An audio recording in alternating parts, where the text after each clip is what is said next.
Hey there, Reverend Sully, Eric O'Sullivan ordained on the internet. The caveat, as always, please do not burn your hands holding on to my hot takes. If you do, well, that's on you, pal, or gal, or anyone in the grand spectrum of humanity that resides in between the parameters.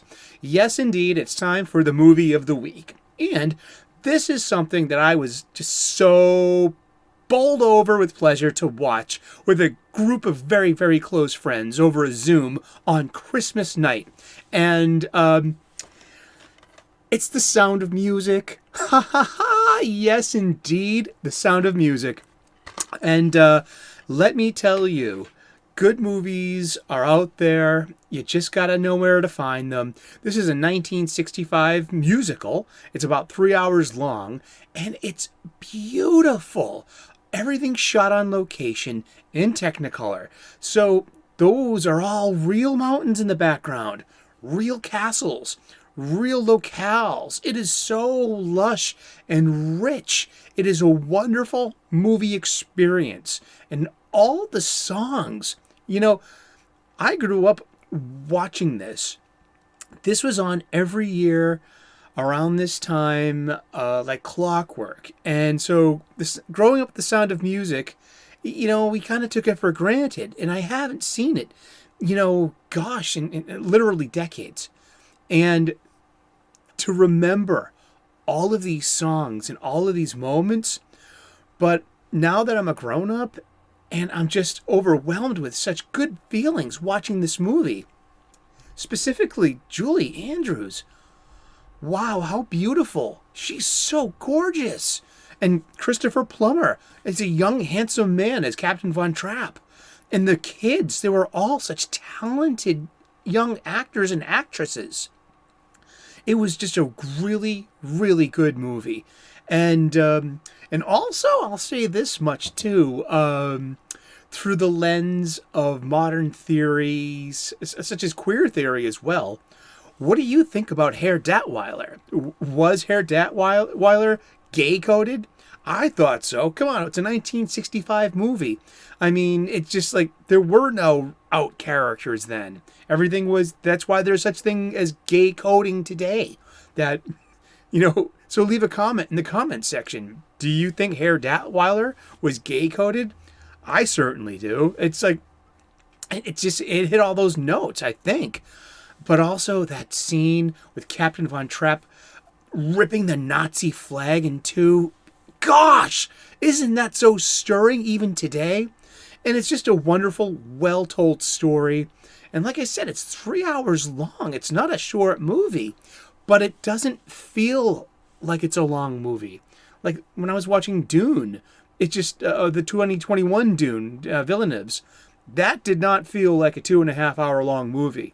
The pacing was just so well done that it's like, what? It's already over? Really? That was that long? Well, same for The Sound of Music. And it's just, what a good experience. And to share this with very good friends during the holidays, this is how we spent Christmas night. We watched The Sound of Music. I had it on in the background. I had the sound up. We can hear all the songs. And we know the dialogue, and we can sing along too. And it was just, what a charming experience. And I'm going to make it a short one this week. It's The Sound of Music. It's a classic, and it's out there for you to watch. And I would totally suggest it. If you've got kids, make them watch it with you. I mean, it is a family movie. It's also about standing up to Nazis, literal Nazis, not just, the name-calling variety that we get today, that when you disagree with someone on the internet, oh, you're a Nazi. No. Nazis were mass murdering, goose-stepping, trying to take over the world, evil people from the 1930s and 40s, an actual historical thing. This is talking about standing up to real Nazism, and how the Von Trapps were, Austrian, and Captain Von Trapp was not buying the ideology. And it says it's a wonderful thing to not buy this He was not buying this bullshit. And guess what? He did something about it. He escaped with his wife and his family and protected them from the rise of totalitarianism and fascism and this obscene group thought. I mean, that ended up marginalizing and murdering people. And those were real Nazis. Those were real socialists. Those were social democrats. You know what I mean? National socialism. Nazi. That's where the word comes from. It's all applied Marxism, socialism, and communism, which are two different things. You got to look it up and read some things. But they both come from the same source, and that's Marx. And they have all had the same result. The deaths of millions and millions of humans. But it's The Sound of Music. It's a wonderful, wonderful movie. A side note, there is a movie based upon a Cormac McCarthy book. It's a Kevin Costner movie. It's called The Postman. It's about a post-apocalyptic America. And there's a scene where, things become tribalized. There are warlords, and this one warlord keeps his people together at this old abandoned drive-in movie theater, and they show The Sound of Music every night, and everybody, all these dirty post-apocalyptic people, are in awe of it. And then one night, the projector changes the movie to a Rambo movie, and the entire community has almost an uprising. And then there's this great scene of him trying to find the spools and the reels and putting back on Sound of Music. And as soon as he does and the Sound of Music comes back on, it pacifies the entire grubby bunch. It was a great juxtaposition too of all this wasteland to this beautiful pastoral scenes of color, of Technicolor, and what a wonderful experience. And it is a cultural touchstone. I hope it doesn't get lost in the sands of time. There was an attempt at trying to do a live version of this on NBC with Carrie Underwood a few years back. I don't think it really had the staying power or resonance as Julie Andrews and Christopher Plummer's original. But it's hard to beat this. It was only a pale imitation of this wonderful original. So please go out there, get yourself a copy of The Sound of Music. I got this on Amazon on DVD for about maybe less than $20.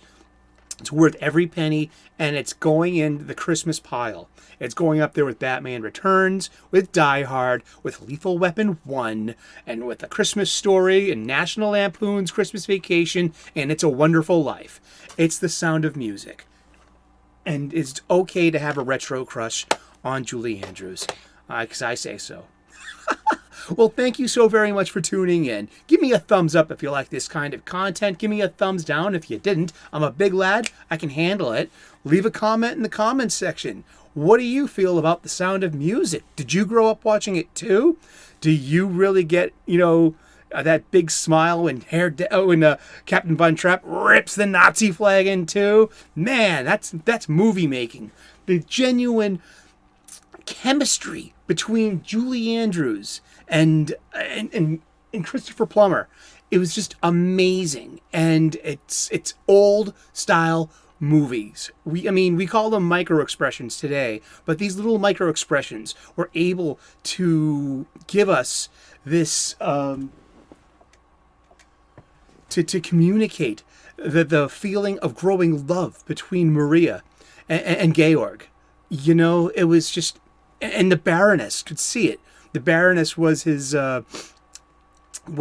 intended engagement party. You know what I mean?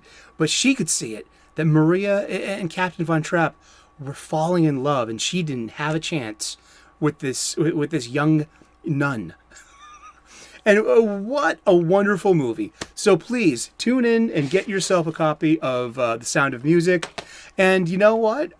Give me a subscribe if you can. I would love to earn your subscription to my channel. That would be awesome because I make daily content. I'm a spiritual guy. I'm an ordained minister. I say, let's get spiritual, and we often do in this station. I'm also a professional chef, and I make delicious, nutritious, and beautiful food.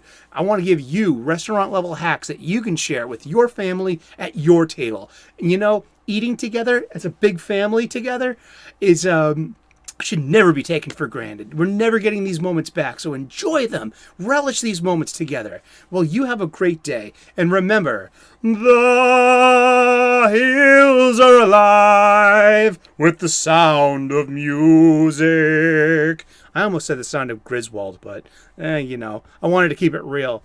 You have a great day. Thank you for tuning in. God bless, good luck, and namaste.